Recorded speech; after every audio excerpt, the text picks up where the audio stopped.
Hello, dear students and respected viewers. Myself Deepak Kumar Thakur, Guest Assistant Professor, Kamla Rai College, Gopalganj, affiliated with Jayprakash University Chhapra. प्रिय विद्यार्थियों, हम लोग दिल्ली सल्तनत के अंतर्गत इसमें हम लोग 1200 ईस्वी से लेकर और 1500 ईस्वी तक का पॉलिटिकल स्ट्रक्चर का अध्ययन करेंगे। और इसमें हम लोग दिल्ली सल्तनत टॉपिक न रख के हम लोग कुतुबुद्दीन ऐबक, इल्तुतमिश और इनके नामों से अपना प्रकरण शुरू कर सकते थे, लेकिन एक सुविधा की दृष्टि से दिल्ली सल्तनत टॉपिक के अंतर्गत ही हम लोग जितने भी शासक हुए उनके राजनीतिक कार्यों, उनके द्वारा जो प्रशासनिक कार्य थे, जो उनके द्वारा किए गए कृत्य थे, उनका अध्ययन हम लोग कर रहे हैं। तो आइए दिल्ली सल्तनत के इस 12वें भाग के अंतर्गत हम लोग गियासुद्दीन बलबन के विषय में चर्चा करें। गियासुद्दीन बलबन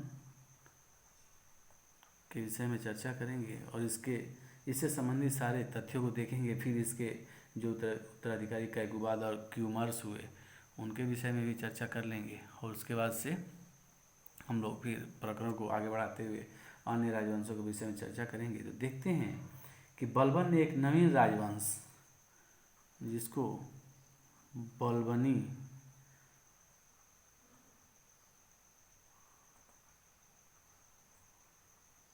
वंश कहा जाता है कि नींव डाली। यद्यपि इल्तुतमिश के वंश से उसके संबंध काफ़ी घनिष्ठ हो गए थे। सुल्तान मसूद शाह और सुल्तान नासिरुद्दीन महमूद दोनों उसके दामाद थे और नासिरुद्दीन की दूसरी पत्नी से उत्पन्न एकमात्र पुत्री से उसके पुत्र बुगरा खां का विवाह हुआ था। सुल्तान नासिरुद्दीन के समय में बलबन नायब था और राज्य की संपूर्ण शक्ति का उपभोग करता था। बलबन ने 20 वर्ष तक वजीर की हैसियत से तथा 20 वर्ष तक सुल्तान के रूप में वो शासन किया। इस प्रकार बलबन के सुल्तान बनने से शासन में परिवर्तन हुआ, परंतु शासन करने वाले में परिवर्तन हम नहीं देखते हैं। जो इसके पहले नासिरुद्दीन महमूद के समय में वास्तविक जो सत्ता थी उसी के अधीन थी, इसी कारण ऐसा कथन हम कर सकते हैं। वास्तव में नासिरुद्दीन का शासन बलबन का शासन था, यहाँ तक कि उसने सुल्तान के सम्मान के प्रतीक छत्र, जो सुल्तान के सम्मान का प्रतीक छत्र था, का भी प्रयोग भी नासिरुद्दीन के समय से ही आरंभ कर दिया था। तो इस प्रकार हम देखते हैं कि सत्ता का वास्तविक उपभोग वह कर रहा था। इस प्रकार उसके जो प्रत्यक्ष और अप्रत्यक्ष रूप से उसका जो शासनकाल हम 40 वर्ष तक मान सकते हैं। 20 वर्ष वह वजीर की हैसियत से काम किया, 20 वर्ष तक सुल्तान की हैसियत से। गियासुद्दीन बलबन का जो कार्यकाल है, सुल्तान जो उसका प्रारंभिक जीवन है उससे संबंधित तथ्यों को अगर हम देखें तो इसके जो कार्यकाल को पहले हम लिख सकते हैं 1265 से 1287 ईस्वी।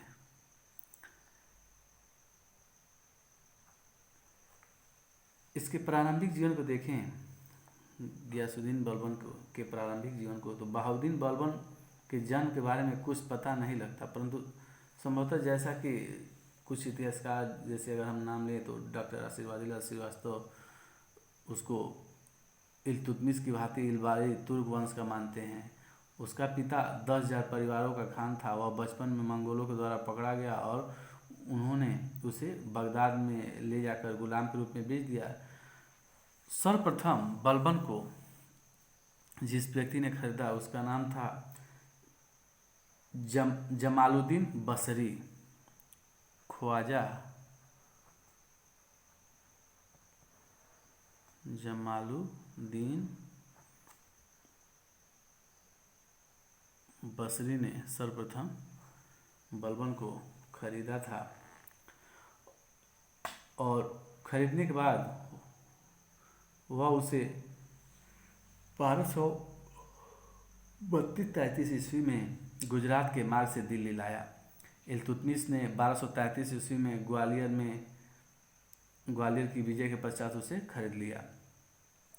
इल्तुतमिश उसकी योग्यता से बहुत प्रभावित हुआ और कुछ समय तक उसे खासदार का पद, तो इसके जो प्रारंभिक काल का अगर पद का देखें तो खासदार का पद सर्वप्रथम इसे महत्वपूर्ण पद के रूप में प्राप्त हुआ। फिर हम देखते हैं कि अपनी योग्यता और कार्यक्षमता के कारण रजिया के शासनकाल में वह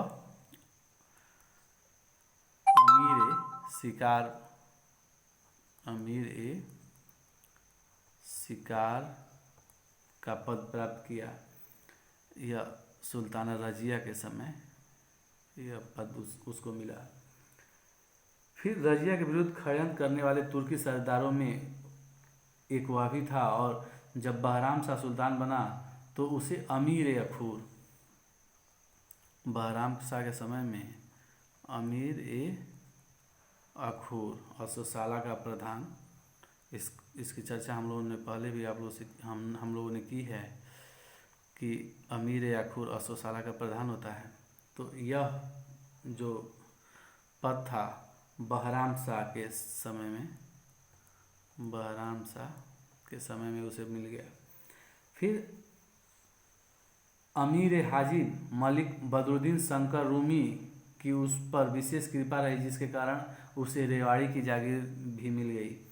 तो इस प्रकार फिर हम देखते हैं कि रेवाड़ी की जागीर उसे मिल गई। रेवाड़ी की जागीर सुल्तान बहराम शाह को सिंहासन से हटाकर मसूद शाह को सुल्तान बनाने में भी उसने तुर्की अमीरों का साथ दिया, जिसके कारण उसे हांसी की सूबेदारी दी गई। अब इस प्रकार हम देखते हैं कि सुल्तान मसूद शाह के समय में हांसी का वह सूबेदार बना। हांसी का सूबेदार बना। जब वजीर मुहाजिबुद्दीन और तुर्की सरदारों में झगड़ा हुआ और मुहाजिबुद्दीन को हटाकर अबू बकर को वजीर बनाया गया, तब बलबन को हम देखते हैं कि अमीर ए हाजिब के पद पर उसको रखा गया। अमीर ए हाजिब का पद उसने प्राप्त किया। तो इस प्रकार हम देखते हैं कि बहुत ही जल्दी अमीर ए हाजिब के पद पर वह पहुंच गया। अमीर ए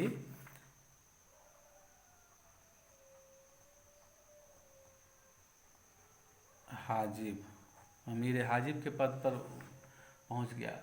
वजीर अबू बकर अत्यंत सरल प्रकृति का व्यक्ति था और नायब के पद पर किसी व्यक्ति को नियुक्त नहीं किया गया था। इस कारण बलबन को अमीर हाजिब के पद पर रहते हुए अपनी शक्ति को दृढ़ करने का अवसर मिल गया। बलबन ने तुर्की सरदारों का ध्यान पारस्परिक झगड़ों से हटाकर राजपूतों और मंगोलों की ओर इन सबों का ध्यान केंद्रित कर दिया। मसूद शाह को सिंहासन से हटाकर नासिरुद्दीन महमूद को सुल्तान बनाने में मुख्यतः बलबन का ही योगदान था, और नासिरुद्दीन ने स्वेच्छा से राज्य की संपूर्ण शक्ति बलबन के हाथों में सौंप दी। हम देखते हैं कि अगस्त 1249 ईस्वी में बलबन ने अपनी पुत्री का विवाह सुल्तान नासिरुद्दीन महमूद से कर दिया, और इस अवसर पर उसे उल्लू खां की उपाधि, जो बलबन को उल्लू खां की उपाधि सुल्तान नासिरुद्दीन ने दिया था, और इसी समय उसे नाइब मामलिकत का भी पद दे दिया गया। जब उल्लू खां की उपाधि दी गई तभी नाइब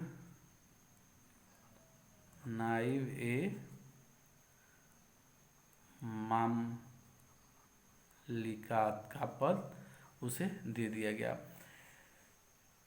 इस प्रकार शासन के संपूर्ण अधिकार कानूनी तौर पर उसे दे दिए गए। बलबन ने अपने संबंधियों को महत्वपूर्ण पद प्रदान किए और स्वयं राज्य का वास्तविक शासक बन गया। बलबन की शीघ्र उन्नति से अनेक सरदार उससे ईर्ष्या करने लगे, जिनमें कुछ ऐसे तुर्की सरदार भी सम्मिलित थे जो अपने में से ही एक साधारण सरदार की श्रेष्ठतम पदोन्नति और सत्ता से असंतुष्ट हो गए।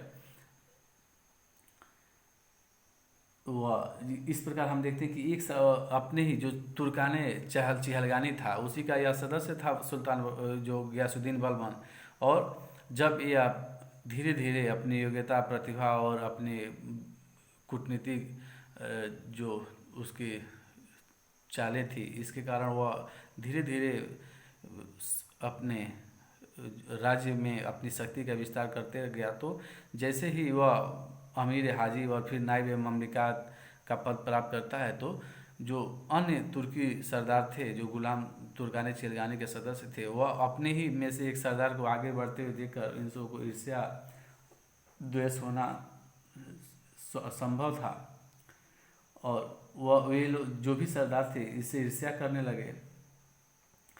राय हान के नेतृत्व में हम लोग जब देख रहे हैं कि जब वह अमीर हाजिब के पद पर था, तभी राय हान के नेतृत्व में संगठित होकर बलबन के विरोध एक तरह का अभियान चलाया गया। लेकिन हम देखते हैं कि रायहान या जिसकी पदवी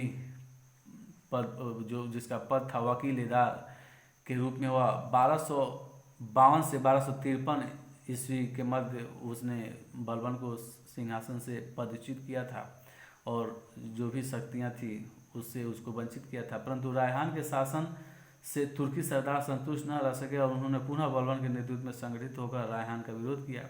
रायहान को उसके पद से हटा दिया गया और बलबन पुनः नायब बन गया। उसके पश्चात सुल्तान नासिरुद्दीन के अंतिम समय तक बलबन का शासन पूर्ण प्रभुत्व वाला रहा और धीरे धीरे उसने अपने सहयोगी और समर्थक तुर्की सरदारों की शक्ति को भी दुर्बल कर दिया। जब नासिरुद्दीन की मृत्यु के पश्चात वह सुल्तान बना तो उस समय कोई भी सरदार उसका विरोध करने की स्थिति में नहीं था। इस प्रकार धीरे धीरे अपनी योग्यता, कुशलता व कुचक्रों कहें या कूटनीतिक कहें से बलबन अपनी साधारण स्थिति से उठकर तुर्की सरदारों में ही श्रेष्ठ हो गया और फिर हम देखते हैं कि अंततः वह सुल्तान के रूप में अपने आप को सिंहासन तक पहुंचा दिया। अगर हम कुछ चर्चा करें कि बलबन की जो इस सुल्तान बनने के पहले उसकी जो कठिनाइयाँ थी वो तो थी ही, लेकिन सुल्तान बनने के बाद उसके समक्ष बहुत सारी कठिनाइयाँ थी। तो उन कठिनाइयों से संबंधित चर्चाओं को भी हम कर लें कि जब बलबन सुल्तान बन गया, कठिनाइयाँ, तो उन कठिनाइयों की अगर एक संक्षिप्त चर्चा करें तो देखते हैं कि बलबन ने नासिरुद्दीन महमूद के समय में प्राय 20 वर्ष शासन किया था, परंतु फिर भी सुल्तान बनने पर उसके सम्मुख अनेक कठिनाइयाँ थीं। सबसे पहली कठिनाई सुल्तान की प्रतिष्ठा का नष्ट हो जाना था। तो हम देखते हैं कि जब इल्तुतमिश का मृत्यु होता है या स्वर्गवास होता है, उसी के बाद से जो तुर्की सरदार हैं उनका षड्यंत्र बहुत ही बढ़ गया और उसके कारण हम देखते हैं कि एक के बाद एक सुल्तानों को उन्होंने पदस्थापित किया, फिर पदच्युत किया, फिर उनका वध किया। इस तरह कई सुल्तानों का एक श्रृंखला बन गई और जिससे जो जन सामान्य में सुल्तानों के प्रति एक जो प्रतिष्ठा का भाव था वह खत्म होने लगा था। इस प्रकार हम देखते हैं कि बलबन के समक्ष पहली जो कठिनाई थी, अगर उसकी चर्चा की जाए तो सुल्तान की प्रतिष्ठा को स्थापित करना था। सुल्तान की प्रतिष्ठा को स्थापित करना, प्रतिष्ठा को स्थापित करना। इस तरह जो बहुत सारे जो तुर्की सरदार थे उनके वो भी एक संकट का कारण थे, जो कि बार बार सुल्तान को पदच्युत कर दे रहे थे। तो इन सबों की शक्ति पर नियंत्रण उसका एक प्रमुख कारण था। अगर दूसरी कठिनाई देखें तो दिल्ली सल्तनत की सुरक्षा और संगठन। दिल्ली सुल्तनत या सल्तनत, दिल्ली सल्तनत की सुरक्षा और संगठन।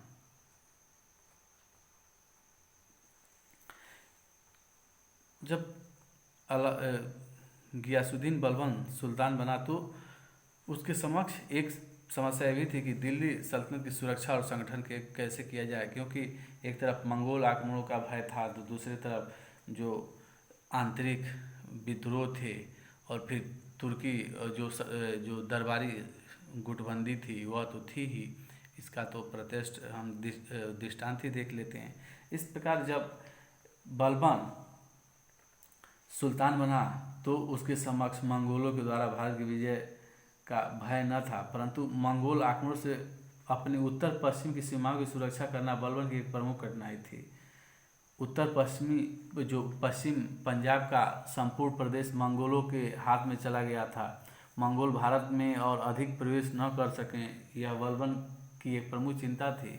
बंगाल नासिरुद्दीन के अंतिम समय में स्वतंत्र हो गया था, तो एक अगर हम देखें तो आंतरिक रूप से भी जो राज्य के अंदर भी बहुत सारे जो आधिपत्य वाले क्षेत्र स्वतंत्र हो रहे थे, जिसमें हम बंगाल की चर्चा कर सकते हैं। फिर अगर देखें तो इल्तुतमिश के मृत्यु के पश्चात हिंदुओं की आक्रमण शक्ति बढ़ गई थी। राजस्थान, दोआब, मालवा, बुंदेलखंड आदि सभी ऐसे प्रदेश थे जहां हिंदू शासक अपनी शक्ति को पुनः स्थापित अथवा विस्तृत करने का प्रयत्न कर रहे थे। बलबन के लिए इन शासकों की जो आक्रमणकारी शक्ति थी उसको नष्ट करना बहुत ही अनिवार्य हो गया था। विभिन्न स्थानों पर होने वाले विद्रोह यह सिद्ध कर रहे थे कि दिल्ली सल्तनत की शक्ति का जनसाधारण में कोई भी भय नहीं रह गया था। मेवाती जिन्हें भी कहा जाता है तथा कटेहर और दोआब के हिंदुओं के विरुद्ध विद्रोह, जो मेवाती और कटेहर और दोआब के जो विद्रोह हो रहे थे उनको भी शांत करना और सीमाओं के अंतर्गत जो शांति और व्यवस्था स्थापित करना एक प्रमुख उसकी जिम्मेदारी थी, क्योंकि इन जो आसपास के क्षेत्र है उनमें अशांति और अव्यवस्था उत्पन्न हो गई थी। दिल्ली के निकट मेओ का इतना अधिक आतंक हो गया था कि कोई भी राजमार्ग सुरक्षित न था। दिल्ली नगर का पश्चिमी फाटक दोपहर की नमाज के बाद बंद कर दिया जाता था। इतिहासकार बर्नी का अगर हम देखें उसका वर्णन तो लिखता है कि दोपहर की नमाज से पहले भी वे अर्थात मेव उन पानी भरने वालों और दासियों को लूटते थे जो तालाब से पानी लेने जाती थीं। वे उनके कपड़े उतार कर ले आते थे और उनको नग्न छोड़ देते थे। इस प्रकार जो इतिहासकार जियाउद्दीन बर्नी का कथन है वह अतिशयोक्तिपूर्ण भले ही हो सकता है, लेकिन इसका अगर संकेत हम समझें तो यह काफ़ी कुछ स्पष्ट था कि जो मेवात या मेव थे वह लूट मार इन क्षेत्रों में बहुत ज़्यादा कर रहे थे। इसे अशांति और अराजकता का एक तरह का माहौल हो गया था। इस प्रकार इन विद्रोहियों और लुटेरों को नष्ट करना भी राज्य के सम्मान और सुरक्षा के लिए आवश्यक था। अब इन्हीं तथ्यों के आलोक में हम बलबन के कार्यों का मूल्यांकन करेंगे कि उसके पास जो भी चुनौतियां थीं, चाहे वह राज्य के अंदर आंतरिक अशांति या सरदारों की गुटबंदी या बाह्य सुरक्षा, मंगोलों के आक्रमण का भय और फिर दिल्ली सल्तनत की सुरक्षा और संगठन, सुल्तान की प्रतिष्ठा इत्यादि तथ्यों के आलोक में ही हम बलबन के कार्यों का मूल्यांकन करेंगे, वर्णन करेंगे। वर्णन के बाद मूल्यांकन किया जाएगा। तो इसी के साथ चर्चा को समाप्त करते हैं और फिर नेक्स्ट लेक्चर में बलबन के हम कार्यों को देखेंगे। और इसी के साथ जय हिंद, जय भारत, धन्यवाद।